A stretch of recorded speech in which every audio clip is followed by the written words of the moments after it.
Group layoff numbers in Alberta have surged this past year. Over 2015, nearly 18,000 Albertans have been part of a group layoff in Alberta. That's nearly a 140% increase over 2014. And nearly 80% of these layoffs are related to the oil and gas sector. How do we know? Well, in Alberta, if an employer intends to terminate the employment of 50 or more employees at a single location within a 4-week period, the employer must, by law, give the Minister of Jobs, Skills, Training and Labour 4 weeks written notice of intention to do so. The notice must specify the number of employees whose employment will be terminated and the effective date of the terminations. That's straight from the ministry website. So now we know the Alberta government has advance notice of mass job losses. It's supposed to help the government react to the changing economic climate and mitigate and prevent further job losses. We know that Lori Sigurdson, the Minister of Jobs, got 15 notices that companies intended to lay off over 50 staff at one time in September. Those layoffs were to take place in October. What did the government do with that information? They put out a budget that was explicitly anti-private sector with tax hikes and big spending.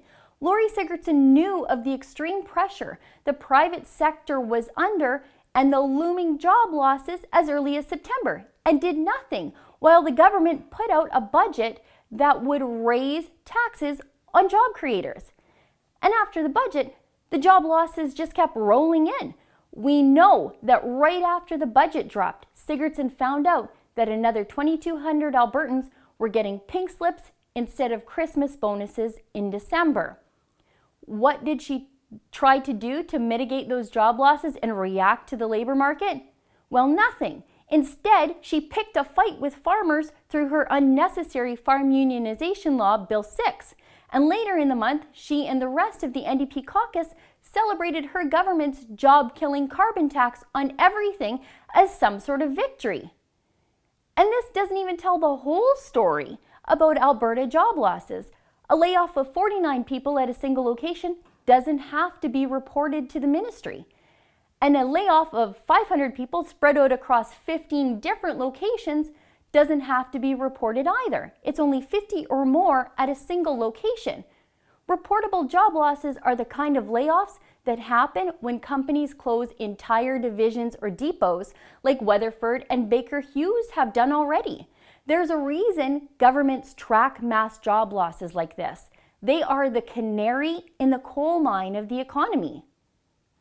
What Sigurdson knows already is bad, and she has to know what she doesn't know is even worse.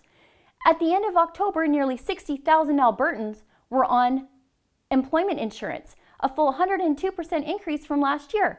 Active drilling rigs in the province were at 22% of Alberta's available rigs, down 50% since the year before.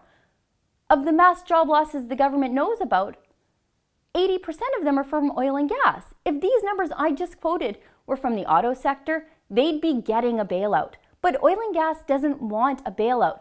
They just want the attacks in the form of a carbon tax, a royalty review, and corporate tax hikes, these attacks on all fronts, to stop. Every time a company announces mass job losses, Albertans should know. Jobs Minister Lori Sigurdson knew a full month in advance. She needs to answer for her lack of response. For TheRebel.media, I'm Sheila Gunn Reid.